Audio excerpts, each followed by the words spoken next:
Welcome back to Realm Travel. For this episode, I'm joined by one of my favorite creators in terms of UFOs and anomalous experiences, Jason Charbonneau, who is the mastermind behind the Think Anomalous YouTube channel. Jason is unfortunately retiring his channel pretty soon, but in case you were wondering, there is a book.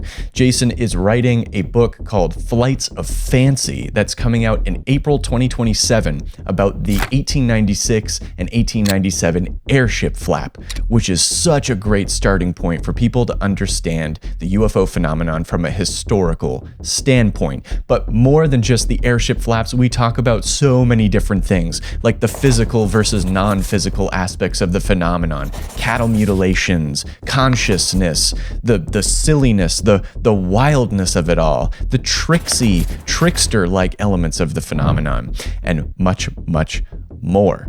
Please welcome, without further ado, the one and only Jason Charbonneau.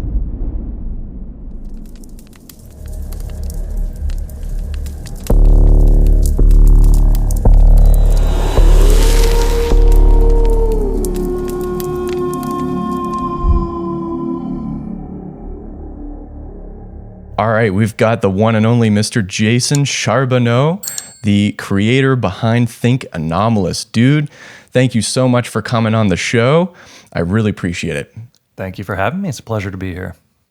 Absolutely, dude. Man, I've been a fan of your channel for a long time, and you cover so many fascinating cases, man. Like, so many anomalous cases, not just UFOs, but I think it's, for me personally, I feel it's a perfect time for me to have been binge watching it as I have been recently, because the different specific cases you choose, it's almost like you choose the underdogs of the paranormal studies.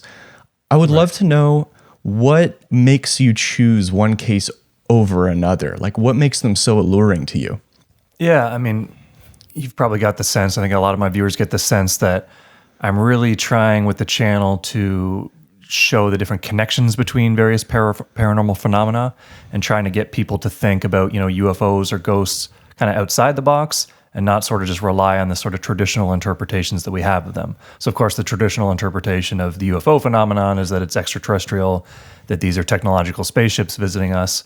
Don't think it's going to be a big surprise to a lot of my viewers. I don't necessarily believe that. I haven't completely ruled out that explanation, but that is not the way I go about it. And I think if you look at some of the less common, the less popular cases, then and really do a deep dive into those cases and bring up a lot of the high strangeness and a lot of the really odd details that sometimes people just leave out, then you actually really get a sense of how weird this phenomena is and how sort of inadequate the extraterrestrial hypothesis is. So I try to pick those cases that aren't as well known, especially on the internet. At the same time, there's a balancing act. I have also covered, the Travis Walton abduction. I do try to give the people what they want sometimes, give them those really well-known cases that people love. Because of course you have to drive traffic to your site, right? And you need to be uploading content that people are going to search for in a search box. So if you have totally obscure cases, people will never find your channel. So it is a balance of just trying to cover those classic cases that are really well known, really well documented, and then also introduce people to some things that maybe they've never heard about before.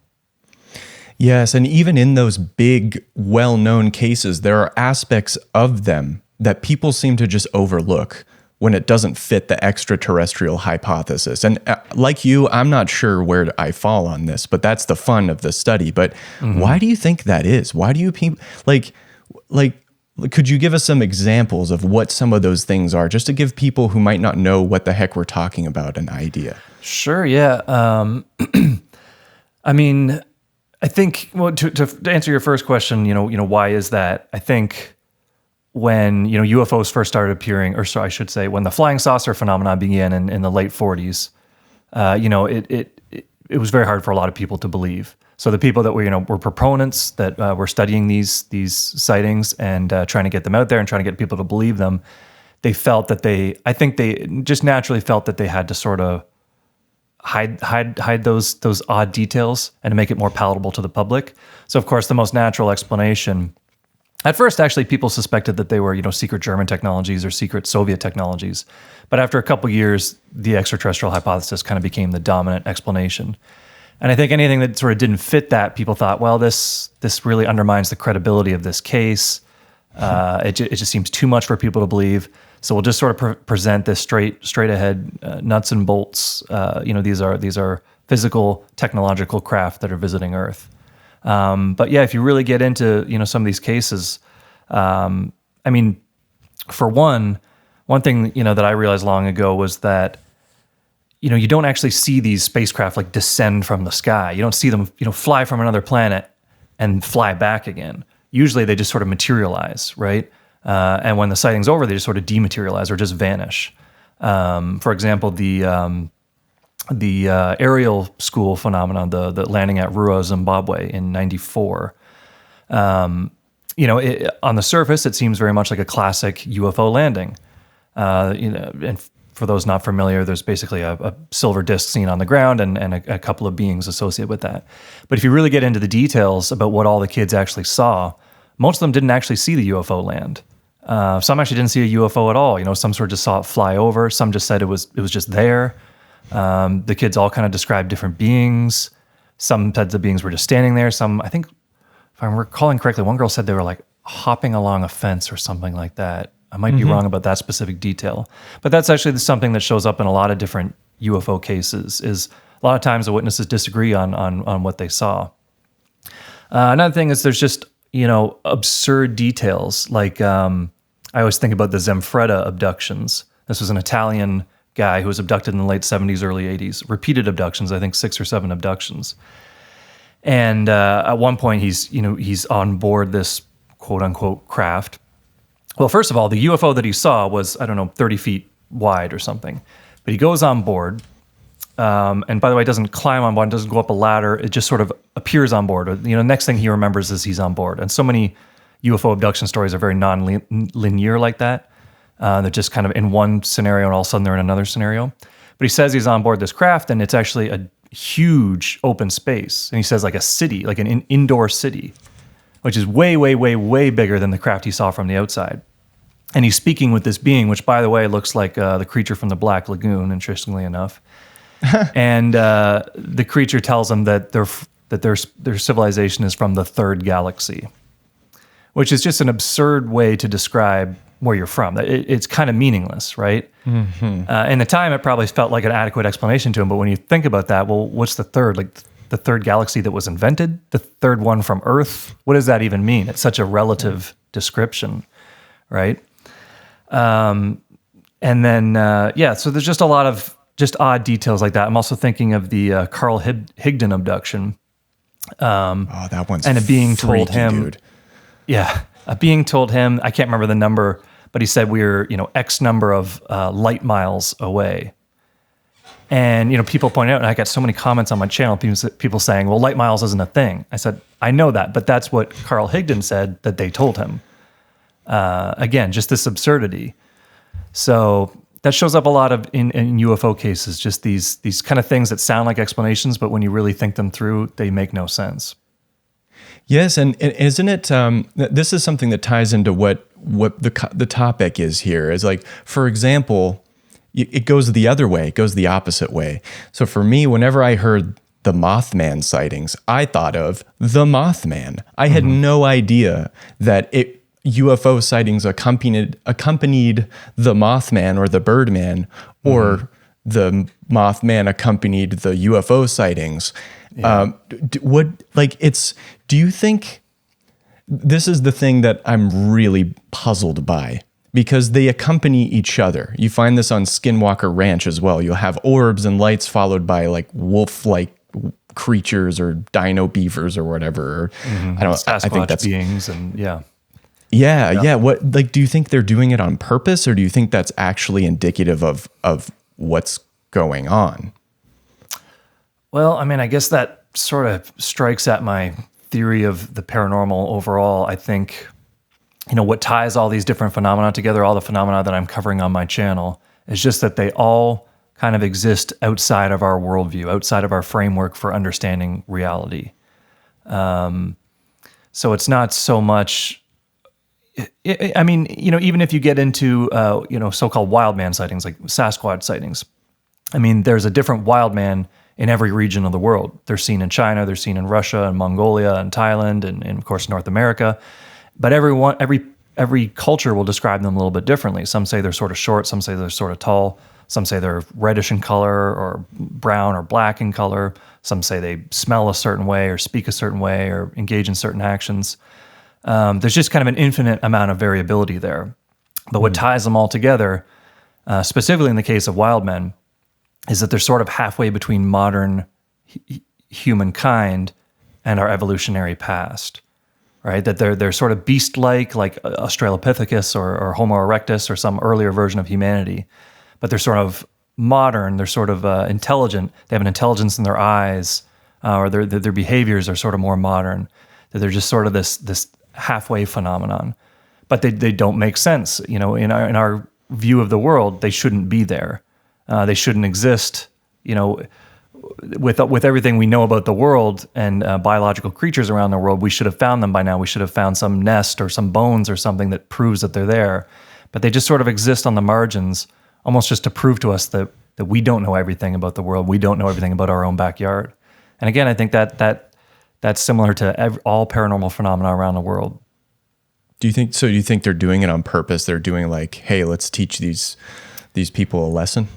Yeah, I mean, obviously, I don't know the ultimate objective here. I don't know the agenda. I don't think anybody does. I think that's kind of the mark of a good anomalist, is they will admit that it's a very baffling array of phenomena. But yeah, if I had to guess, the kind of one pattern I see between all these things is they just seem to break down our worldview. They seem to undermine our confidence in our own worldview and kind of prove to us that we truly do not understand everything. It's like this question that is asked without an answer, right? And you see that ambiguity kind of in all phenomena that you can examine. It's just this extremely weird thing that doesn't make sense to the viewer, and then it just sort of goes away. It just vanishes, or it leaves, or it flies off, or whatever, and the witness is just left wondering, what was that? Why did that appear to me? What was the point? And they're just left with that question for the rest of their life. So I don't think it's about teaching us anything in particular or guiding us to any sort of truth, but more just sort of breaking down our own current understanding and our own confidence in our own cosmology and our own metaphysics. Yes, and I think in our first conversation, you said something along the lines of, we don't really know, we can't know the intent, but what we can study is what they do to the people. And yes, that is the mark of someone who's matured. I think when something horrible or incredible or just notable happens, people have to come to terms with it. And the thing I'm trying to figure out, I don't know if I will ever figure it out, is like, is that just us coming to terms with something that is, whether we perceive it or not, or if it is intrinsically part of our perception? And I don't want to be too like self-centered or anthropomorphizing the phenomenon, but also there's sufficient evidence to say that whatever it is, knows what the beliefs of the percipients are, right? Absolutely. And that's another important point, and this is something Jacques Vallée and John Keel both talked about, is that it does evolve over time. And I think, to properly understand the UFO phenomenon or any phenomena, you really do have to understand the kind of culture that it's appearing to, the time and the place and the historical context. Because as we change and as our own cosmology changes and our own metaphysical understanding of our world changes, the phenomena changes with that. And it's always just sort of operating just at the margins of our understanding, right? Yes. I think on Jesse Michael's channel, he just had some former NSA guy come on, and I don't know, I'm terrified by spooks, but I don't know if to believe them or not, but he said something really intelligent, which is kind of what you said, is like, if you want to understand the phenomenon, you try to understand the instrument. And in this case, it's the human is the instrument, right? Which I find that so fascinating. I don't know if that's, like, for example, in this book I read, I think is by Robert Temple, he described an event where the Tlingit people, I think it's in Canada or something, they like Alaska, saw in Alaska. Okay. BC and Alaska, I think. Yeah, the coast. Yeah. Okay, so you know about this case where like they went on the board of a. Oh, you might not know about the case, just the people. I just know about like there were reincarnation cases reported there. It's a culture that very much believes in reincarnation. Oh wow. Okay, I didn't know please that. go on.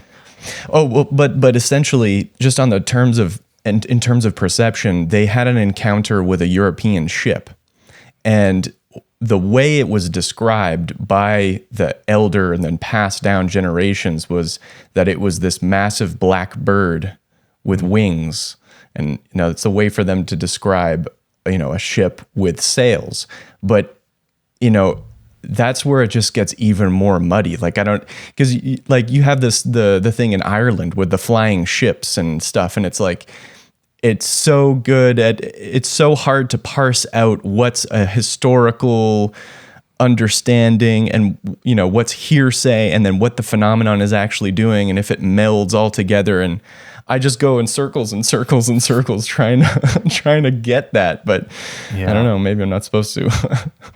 Well, and that's another odd thing about the phenomena, and this is a point made by a guy named George Hansen, who wrote a book called The Trickster and the Paranormal. I got it right here. Did a whole video on the Trickster.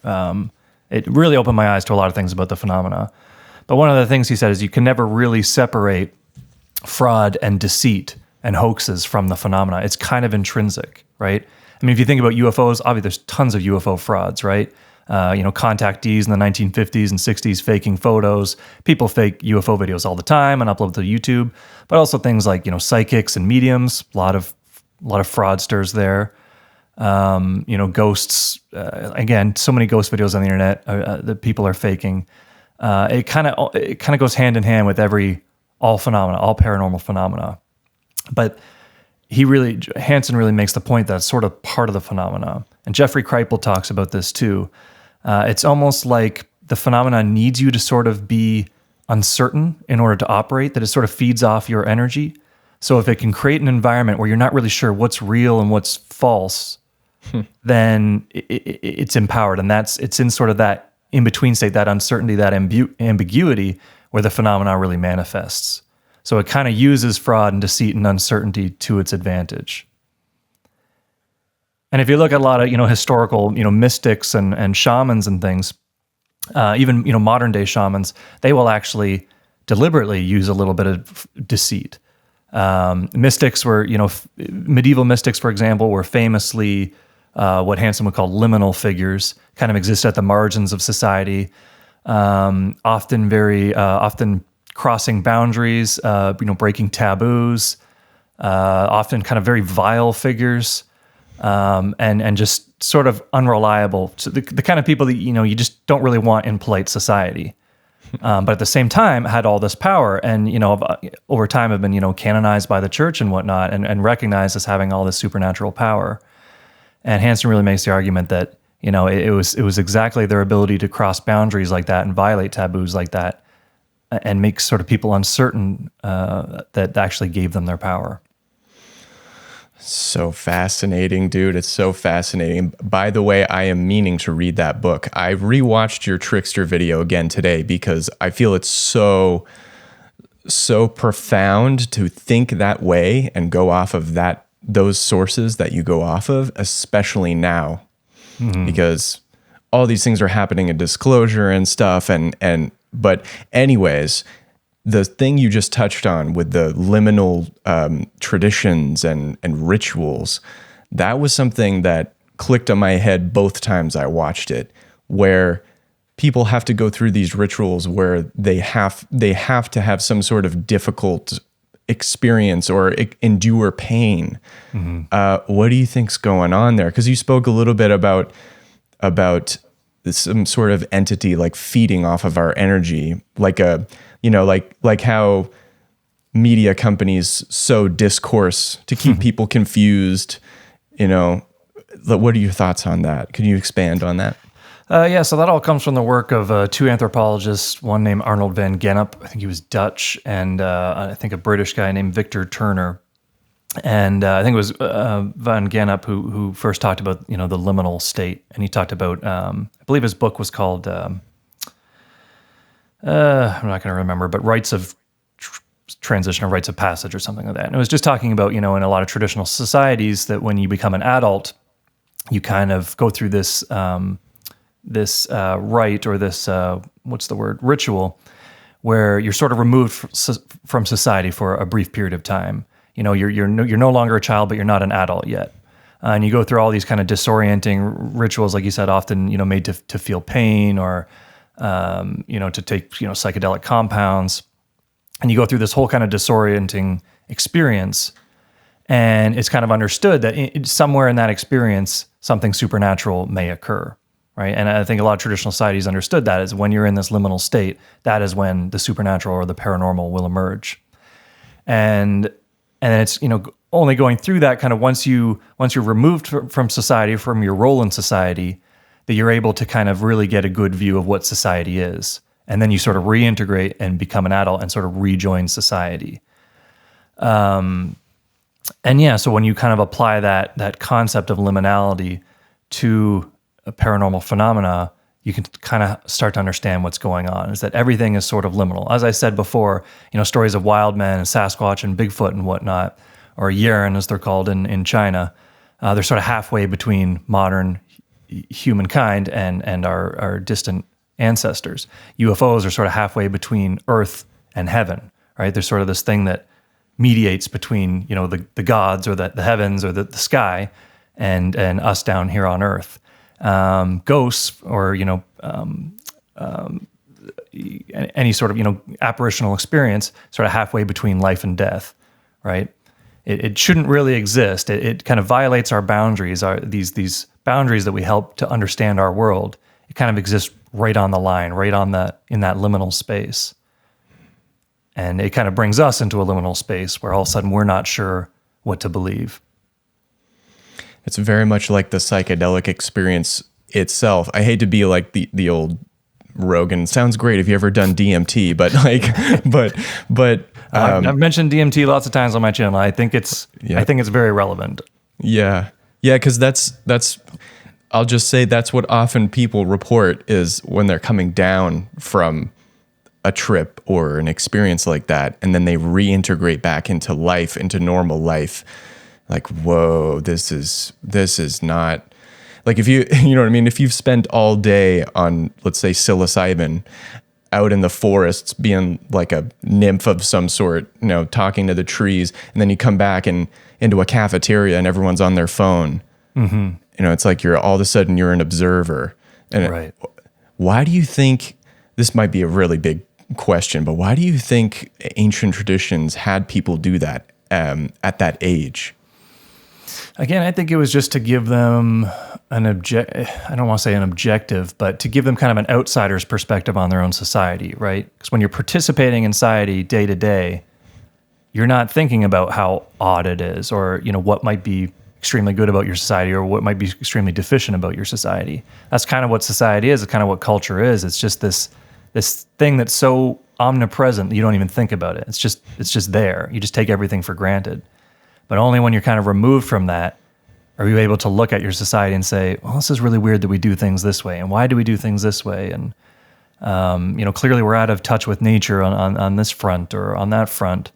So I think it's just a way for people to kind of examine their society and then maybe change it. If they go through that experience, become an adult and go, you know what, really open my eyes to the way this is really messed up about the way we do things, kind of allows that society to kind of slowly evolve over time. You know what? I also heard, now, again, this is Whitley Strieber, so a lot of people have a lot to say about Whitley Strieber, but one of the things he said is he was part of like this gifted and talented adjacent program, and he has like fuzzy memories of being made to be forced into like really tight spaces and do all these things, and his thought at the time of the interview, I can't remember which one, was that, they were trying to initiate something to happen. And I don't know why some sort of military apparatus would want to do that. Do you think there's something, before I go on to where you said from that, I just want to put that in there. Do you think there's something to that if it can attract like extensive human emotion can attract certain things, Or do you think there's a reason to do that, or do you think it's just BS? I mean, I believe Whitley Strieber. I've read all his books, or his kind of core books anyway. Him and John Mack, the Harvard psychiatrist, kind of had a similar outlook on the UFO phenomena, where they saw it as sort of an initiation into a more spiritual, kind of more open worldview. So a lot of abduction researchers before Strieber and Mack, were kind of very negative on the whole phenomenon, like guys like David Jacobs and Bud Hopkins. And they thought, they took it very literally, for one, that, this was this alien species that were coming here. They were, doing forced matings on human beings and breeding this hybrid race. And they saw this like kind of very sinister agenda to the whole thing. And Mack and Strieber were kind of two guys who looked at that and said, yes, it is obviously very traumatic. It's very violating. And if you talk to abductees, or as Mack would have called them, experiencers, you will see that they all feel very violated. They have PTSD. It is a true shock to their worldview. But the goal of that, again, is to sort of break down their worldview and kind of open them up to think, less rigidly, and to think about the world and to think about the universe and their place in it in a way that's just not so rigid, right? And to just open them up to an infinite number of possibilities. So, kind of an initiation into more spiritual perspective. I can see that. I think that's valid. That's an interesting perspective. Well, here we come back to kind of where because I had two branching questions from what you had said previously, and the other one was we kind of come back to the psychedelic experience, where it's like some people seek out those experiences. They do it on purpose. They'll go meditate. They'll go, they'll take a substance, but it's almost like that psychedelic experience can come to you, and that freaks me out. Like, it's almost as like, it's like the proverbial, you need to smoke weed, man, like, and like shoving a bong into someone's brain. You know what I mean? Like, I'm hearing what you're saying, and this is kind of what I'm have been lately trying to understand. Like, why would that happen? Like, I don't know if you've seen the remake of Nosferatu, but the whole thing starts out. Oh, you should. It's really good. The protagonist, she starts out at the beginning, calling out to the night, like for somebody to reach out back to her, and it's Nosferatu, and so like, that stuff blows my mind. Like, how can that happen? Yeah. No, again, I've explored this several times on my channel, where just, looking at people that have DMT experiences, or even experiences on LSD and other psychedelics, they encounter these beings. Again, it's just like liminal, weird space, right? It really kind of breaks down their worldview. There's no real clear answers given. They have these very almost kind of trivial exchanges with these beings, where not really a lot of information is conveyed. And you see parallels in UFO encounters and other entity encounters. Again, so often when people meet these aliens, quote unquote, or these anomalous entities, they're not really given any solid information, or it's absurd information, like the light miles thing and the third galaxy thing, or just kind of general kind of woo-woo messages about peace and love and whatever, right? And so I do think it's interesting that there seems to be some relation there, that maybe there's some sort of kind of core phenomenon, some common phenomenon between the two. But you're right that one is one thing that you can engage in and you can seek out yourself, and one is one that kind of seems to come spontaneously to you. I don't know why that is. I don't know who gets chosen. I don't know why Whitley Strieber was visited repeatedly over the course of many years, and then, by the way, stopped. The experiences just stopped at a certain point. But there definitely does seem to be some sort of connection there, as if it's ultimately the same phenomenon at work, or the same intelligence reaching out to us through different ways. Yeah. So I can understand. I can wrap my brain around how almost like if a child is misbehaving and you have two parents, one parent is a very gentle mother and the other is a very gruff father, right? And depending on who's home at the time and who's at work, you're going to get reprimanded by the one who's there. I can wrap my head around, both experiences of really traumatic, like we're going to abduct you and we're going to make you feel like a rat in a lab, but ultimately make you kind of, have this quote unquote psychedelic experience versus like more the Chris Bledsoe thing where it's like, we're going to show you something so beautiful and so interwoven in religious flavor, but also come to the same conclusion. But I have a hard time. I can kind of wrap my head around it, but I have a hard time with it at the same time. Like the whole insect thing. Like I got to interview Dr. John Blitch, and he had this experience with what he figured was this mantis being. And I know that after the experience, he would never squash a bug. And I'm like, would that be the only reason? Like, you can come to that conclusion to not squash a bug. Like, what would be the reason like an insect would? Because this comes up over and over again in the phenomena. Insect beings, insectolins, mantises. And can you see a reason why that would be portrayed to a person? Yeah, I mean, there's so many. I want to make a quick shout out to this video's sponsor. We got a sponsor in the house.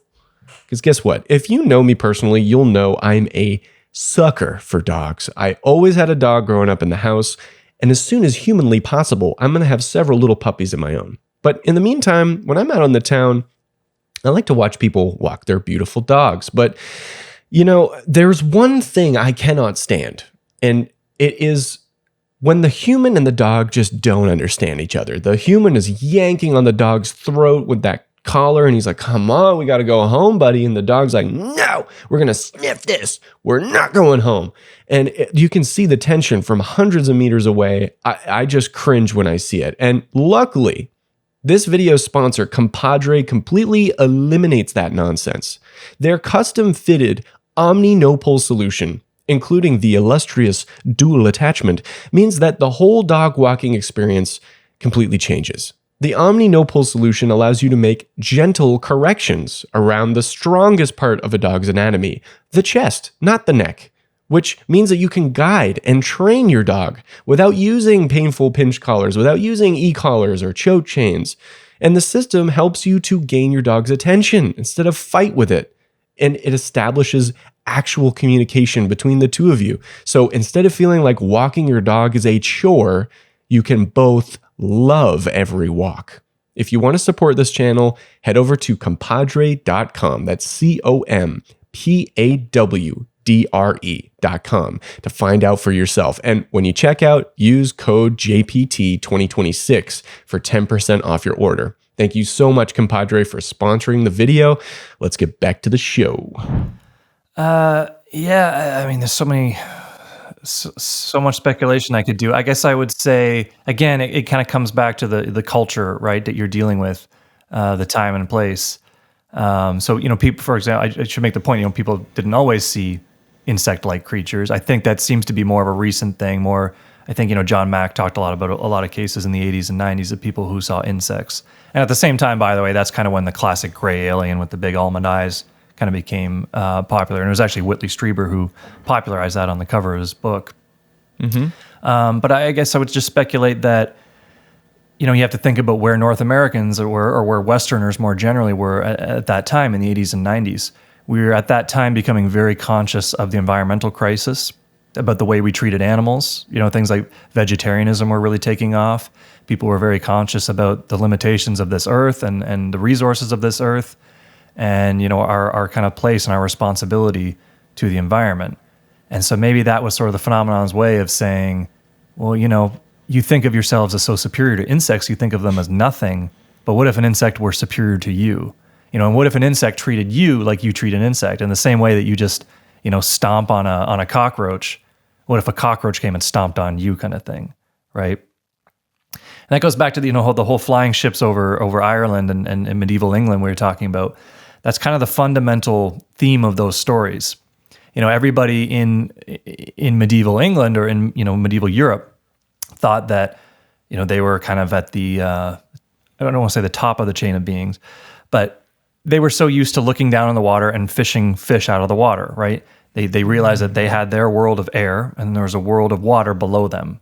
And fishing was such a common activity in those times. You cast a net into the water, or you drop a line, a hook into the water and pull something up into your world.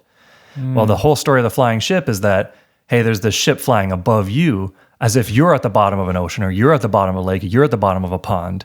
And here's this ship flying on the surface of your medium of air, and it's fishing down to you. And I think it's very significant that all those stories involve either an anchor dropping down, or there's the kind of Irish variant of the story where the sailors on these flying ships are throwing spears down to the ground and actually trying to spear fish on the ground.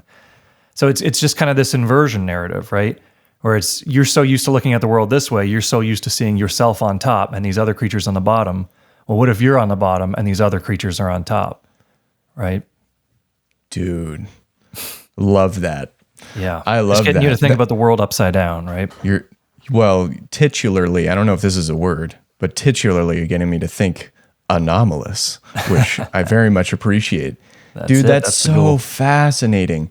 Like, here's something I want to share with you. This is my pet thing to share with people who like the phenomenon. I know you can't see it right now, but this way, you might see it in the full version if you watch it later. But I have a framed 2 praying mantises, and my wife got me because I had pet praying mantises. Those aren't 2 of them. And they had names and they had personalities. Like, I could train them to fly from hand to hand, and they were like, they were just so personable.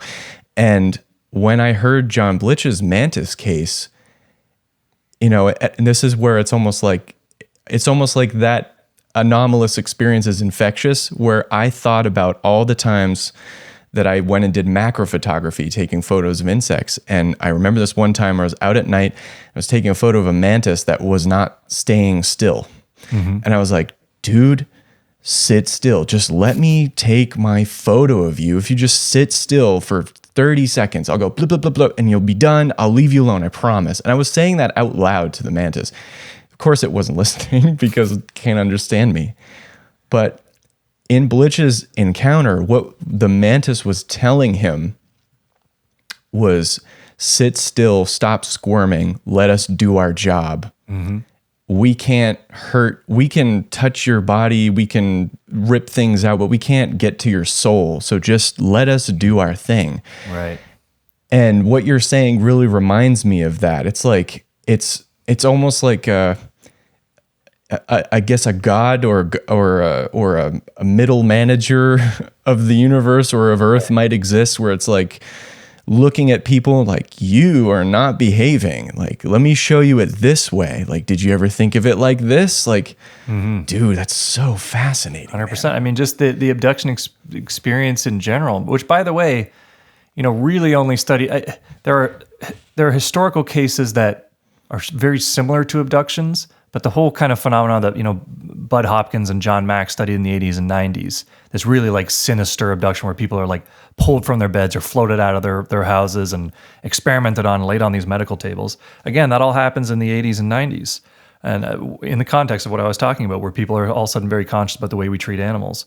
And I just think about the whole abduction experience as being so similar, almost perfect parallel, an inversion, I should say, of the way we abduct chimpanzees and things. Think about biologists going out into the wild, shooting a chimpanzee with the tranquilizer dart, dragging its body into some brightly lit room, and imagine while they're tagging its ear or doing whatever they're doing, studying its body, it wakes up on the table, and there's this blinding white light above it, and these people in weird masks and goggles or whatever, and they're not there. They don't explain themselves to this creature. They don't speak its language. They don't care about its language. Chimpanzees have their own way of interacting with each other. They have their own way of greeting each other. Well, the biologists don't care about any of that. They ignore all that stuff. And, if this being were to wake up on the table, they would just kind of resedate it again. And when they're done with it, they just dump it back in the jungle. It would kind of wake up and go, what was that? And if it could talk to its other chimpanzees, it would tell them, hey, I had this bizarre experience. These weird beings abducted me. I woke up on this table, this blinding white light, but they didn't tell me anything. There was no information exchanged. And the other chimpanzees would probably not believe that chimpanzee, right? Just like most people don't believe abductees. I mean, it's almost a perfect parallel, perfect inversion, right? Dude, I keep saying it's so cool because it is. But I wish that they did that more with the people who need it the most. Do you know what I mean? Like they should, whatever it is, should be doing that with Johnson & Johnson shampoo company or whatever that tests on animals. Right. And as I say that, though, I do remember that, Jesse Michaels interviewed this former president of Kalmykia. And I'm like, okay, there we go. Right. Like, start abducting people who can make decisions. But I mean, I don't know. You can't assume any of the intent, or like, I think even in the movie The Mothman Prophecies, which I watched because of your video, excellent movie, is like the proverbial like UFO expert, paranormal expert was like, you can't even imagine their intent. It's an inhuman intent. So I don't know, maybe to them, Sally down the street stomping a bug means just as much to them as input your least favorite presidential candidate doing XYZ, you know? Well, that goes back to that old proverbial question about, why don't they land on the White House lawn, right? If they were really trying to come here, if they were trying to prove their existence, or they were trying to teach us something, or, a lot of people in the late 40s and 50s believed that they were trying to stop nuclear war. And John Mack actually thought that, they were really trying to get us to be more conscious of the environment and whatnot. The question is always, well, if they really want to do that, why wouldn't they go to the people in positions of power? But I think, again, that's kind of a fundamental misunderstanding of the phenomenon. They don't work at that level. They're not actually trying to change our politics. They're not trying to redraw our boundaries or change policy. They're working at the level of mythology. And this is something that Jacques Vallée talks about. There was a French ufologist named Bertrand Méhus who talked a lot about this, that they're building a mythology kind of from the ground up.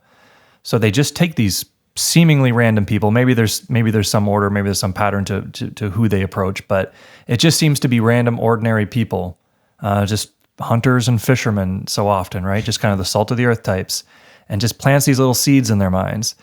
And again, they don't do it in a way that creates certainty. They don't prove their existence. They don't leave anything behind that these people can then take and approach other people in society and say, hey, look at this. This proves that I had this experience. They leave it ambiguous. They kind of create this myth about themselves that just sort of spreads very organically. And that, maybe we'd wish it was another way, but that's the way they operate. It always kind of leaves this ambiguity, this uncertainty. But I think that's part of the phenomenon. Well, isn't that what's kind of happening right now, is we have these myths of, you could call them myths. I take seriously the claims of people. But you have these sort of mythic stories of, all this era in the mid 20th century that so many people like myself are in love with. I just got a Jeff Beck album. Like, I'm stuck in that time zone.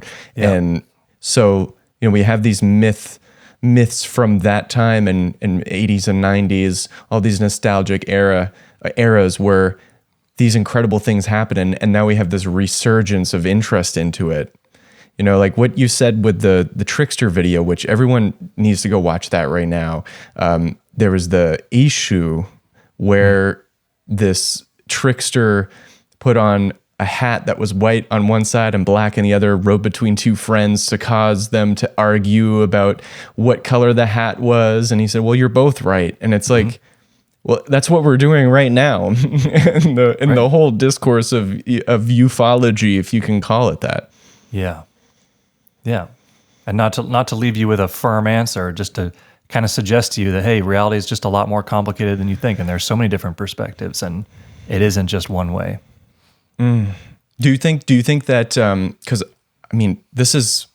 it feels like a unifying theory to the whole phenomenon, but just to test it, do you think cattle mutilations fit into that? Does that say like, hey, you're mass slaughtering cattle? Well, what if we just take it and you can't even see what we do? You can't catch us. Mm-hmm. Do you think it kind of fits into that as well? Yeah, absolutely. I mean, most of these cattle that are mutilated are livestock, right? So they're cattle that we would have mutilated anyway, right? We would have diced them up and eaten them. So for us to say, "Oh, this is so cruel," and Delicious. look what they did to this poor calf, it's like, well, think about the way we consume meat. That's what happens. But also, yeah, just seems like sort of a cop-out, sort of an easy explanation, but it's just, again, something that just doesn't make sense. How did that calf... So often they find these carcasses where there's no blood in the body, but no blood on the ground surrounding it. So how did this happen? And surgical and laser-like cuts through these bodies. How is this possible? How is this being diced up in this field, and yet no blood was left on the ground anywhere? It's just this impossibility that just leaves us with this question: how is that possible? How did that happen? Yeah, and again, that's the only thing you kind of can do without driving yourself insane. I think so many people want there to be this incredibly intelligent extraterrestrial species that has a laser knife and can move at the speed of light or faster, and I think Colin Kelleher was part of the OSAT program.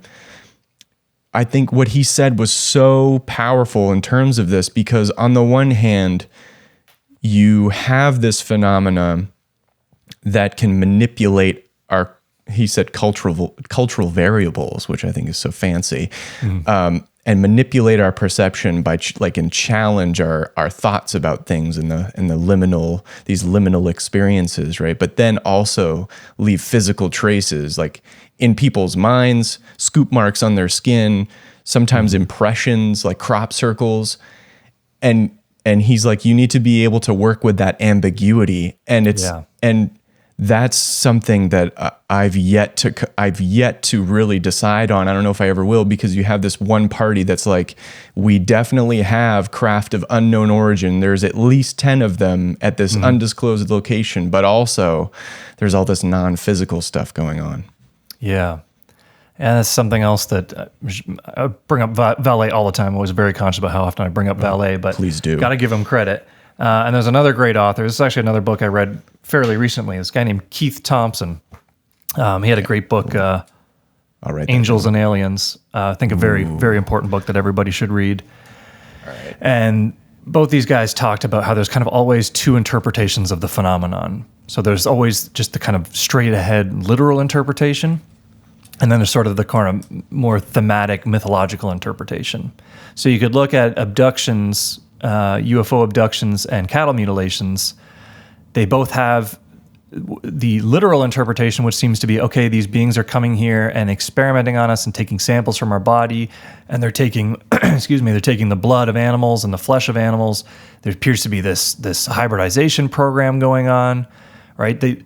But then if you think about it more thematically, like we talked about earlier, where it's kind of this inversion story and, getting us to think about being on the bottom of the food chain and all that the phenomena seems to want to invite both interpretations at the same time.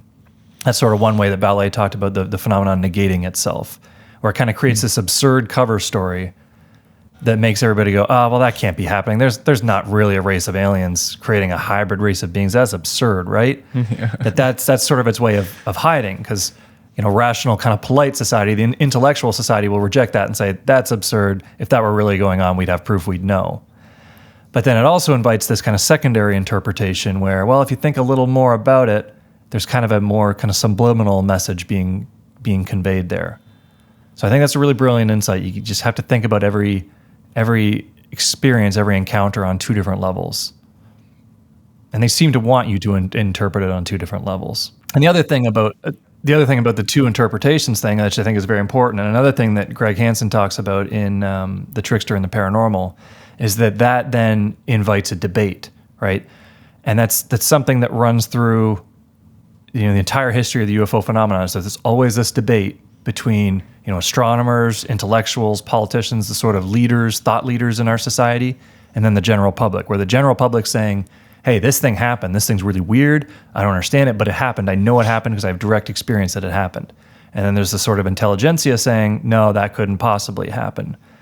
And so, again, people think, I think a lot of ufologists think, oh, well, one day we'll convince the skeptics, right? One day we'll get everybody on the same page. We'll get everybody to acknowledge this phenomenon. Everyone will acknowledge it's real. But again, Keith Thompson really points out that's not the point of the phenomena. That's never going to happen, because the whole point of the phenomena is to open up that debate. And the whole point is to undermine our worldview, right? And get us thinking about new possibilities. It wants us to have that debate.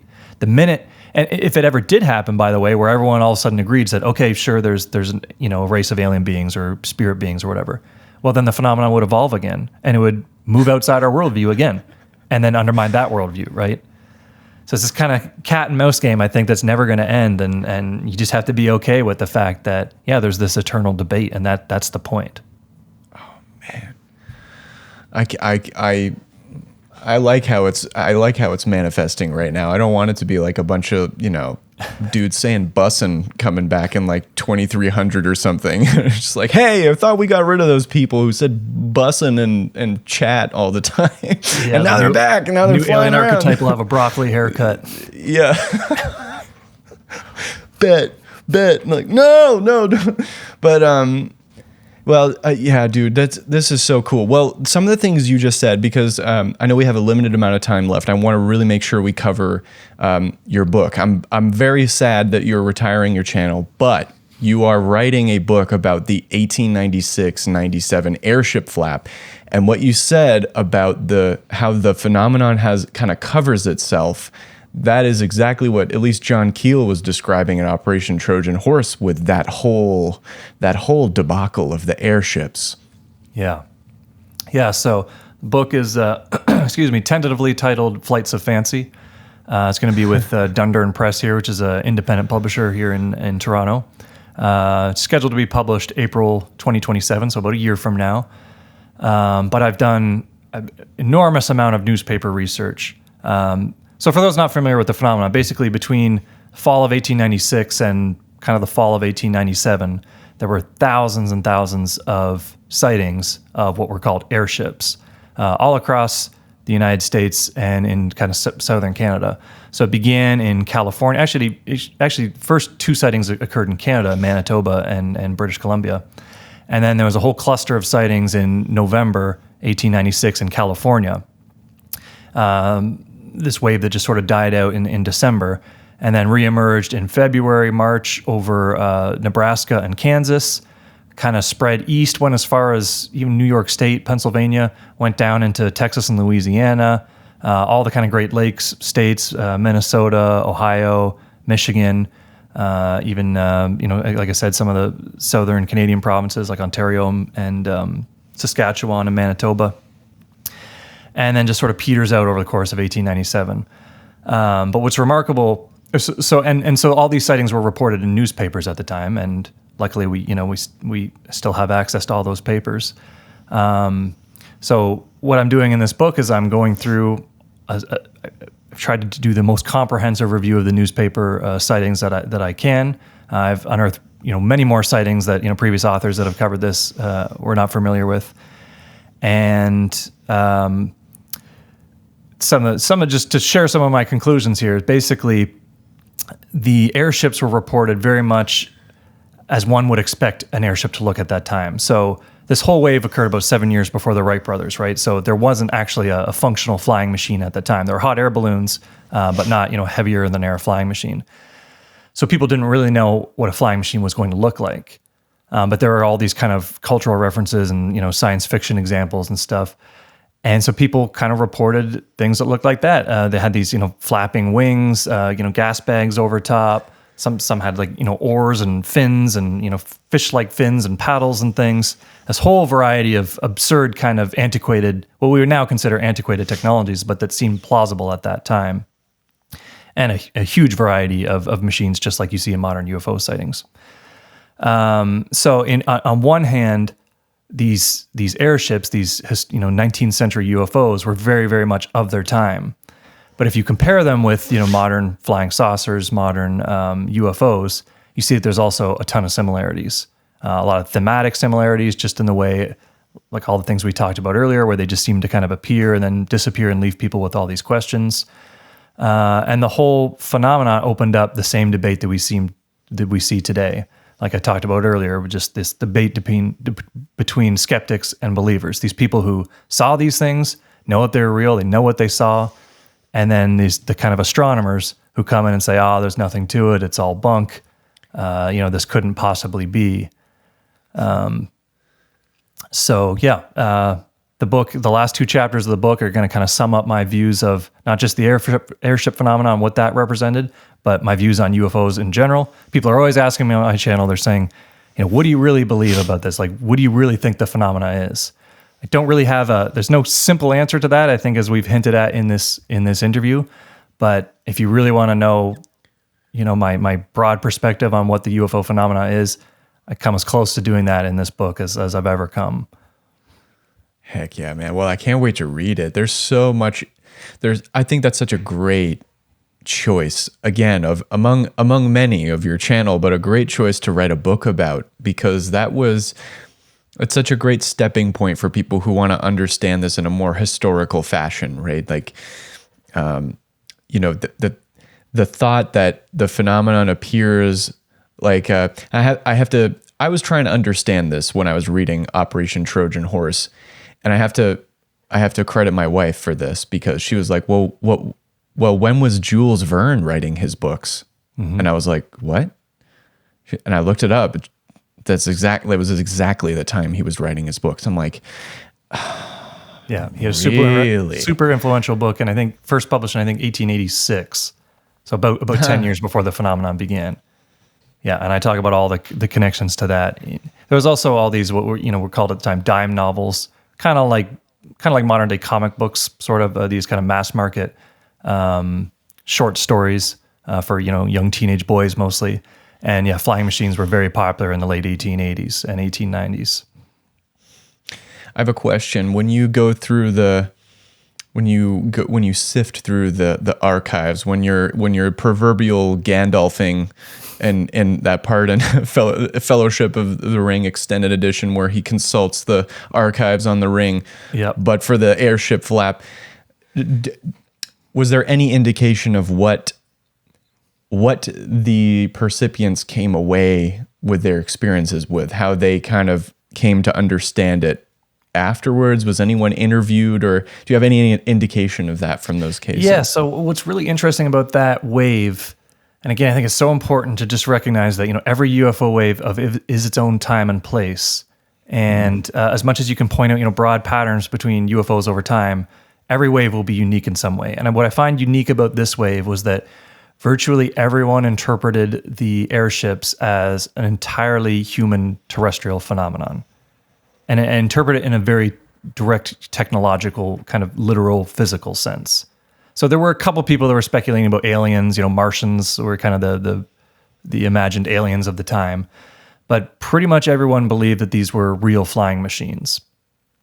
Now, that might seem very mundane to us today to think, oh, well, whatever, human flying machines, it's no big deal. But of course, at the time, 7 years before the Wright brothers, that was kind of an impossibility. People at that time in 1896 were just coming around to the possibility that you could actually construct a flying machine. I mean, for hundreds of years before that, thousands of years before that, there was a huge taboo on the whole idea of heavier than air flight. You look at the myth of Daedalus and Icarus and whatnot, and it was almost kind of the belief that you could fly was just looked at as this like basically being insanity, right? If you even proposed the concept. But in 1895, 1896, technology was just getting to a point where people were really starting to believe that was a possibility. But of course, it was still hotly debated. So you get this wave that occurs just in that summer of like all these breakthroughs in flight, where people are really coming around to the idea of heavier than air flight. And you get all these people across the US and Canada seeing flying machines. And what's interesting is that all the people that were actually working on heavier than air flying machines at the time, like Samuel Langley at the Smithsonian Institution, this guy named Octave Chanute, all the leaders of heavier than air flight were very down on this phenomenon. They almost didn't even want to talk about it. They thought it was so absurd because they knew where technology was at the time and said, we are still many years away from building a real flying machine. And yet all these people, all these just ordinary people, were seeing real flying machines. So that was sort of the anomaly in their own time, right? That was sort of an impossibility that they were seeing with their own eyes and ears. So it inspired them. Yeah. Damn, that's so cool. Any thoughts on maybe one of your last videos being about the drone flaps? And if not, relate the drone flaps of today to the airship flaps of yesteryear? You know, to be honest, I never really looked that deep into the drone flaps for some reason. I guess because it was so heavily promoted by mainstream media. I don't know. That's just sort of a trigger for me. I'm just kind of instantly skeptical. The fact that it was like just being talked about openly on CNN and stuff. I thought, okay, well they've never talked about the UFO phenomena before. So what's going on here? Honestly, a lot of the videos I've seen do look like they're airplanes. Some of the video clips I included in my most recent video is like, okay, that's clearly an airplane. So yeah, I don't have a lot to say about the drone phenomena other than I thought it was weird that they were called drones because in preceding years, all these government officials, everyone attached to the kind of disclosure movement, were really pushing us to call these things UAP, right? They wanted to kind of rebrand the whole phenomenon, move away from the label of UFOs and talk about UAP. And then this UAP wave happens and they don't use the term UAP. They instantly go to drones. I thought that was just very strange. And I don't really know what to make of that, but it's almost like they didn't take it seriously, right? Yeah, that one's harder because we live in the time where anything can be faked and look totally convincing, and you have the whole disclosure, both in a genuine way and also in a disingenuous way. And of course, you do have real drones, right? And anybody can fly anything up now and put whatever lights on it, and it could be a pretty convincing looking UFO, right? Yeah, yes, and it's even muddier because you had things where I don't have specific examples. I can only kind of paraphrase from my memory of it, which is faulty. But you had these orbs in the sky, sometimes being chased by planes or Black Hawks or whatever, and then people would shoot up their own homemade drones, not homemade drones, home bought drones, consumer drones, and they would fly them around. But then you had examples of what looked like really advanced drones specifically, had like rotors, but something was off about it, didn't have the right lights, or something that didn't look like a drone but had drone type lights on it or airplane type lights on it, or just straight up, like I said, orbs. And I think in one case there was a YouTuber who went down there and they just saw this completely silent, no lights, plane shaped object hover right over their heads, and they're like, what is that? And so that, I don't know, I would love to see how that develops. Maybe in a few decades someone will figure it out, but it's difficult because you have so many people now who are willing to talk about it that weren't a few years ago, and so now they're covering it. But you never know with this internet age, man. Like I feel like it's almost easier to take it seriously because there were straight up no planes during the airship flap, right? So I don't know. And people didn't have that concept of the UFO, right? Right. I mean, it's a very recent thing just to call something an unidentified flying object, right? In the past, it was always kind of assumed to be a wonder of God, or an angel, or they just kind of jumped right to an explanation and interpretation. What's so brilliant about the term UFO, or even the term UAP, is that it is just this sort of category that you can put something unexplained into, and you don't have to rush to an interpretation.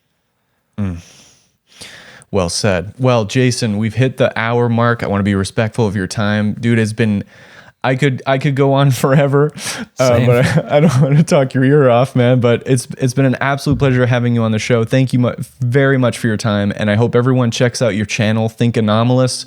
And I hope everyone wishlists your book, Flights of Fancy, which I just found out the name of. That's so awesome, man. And man, I wish you the absolute best success with that. Thank you so much, and thank you for having me on. It was a great conversation.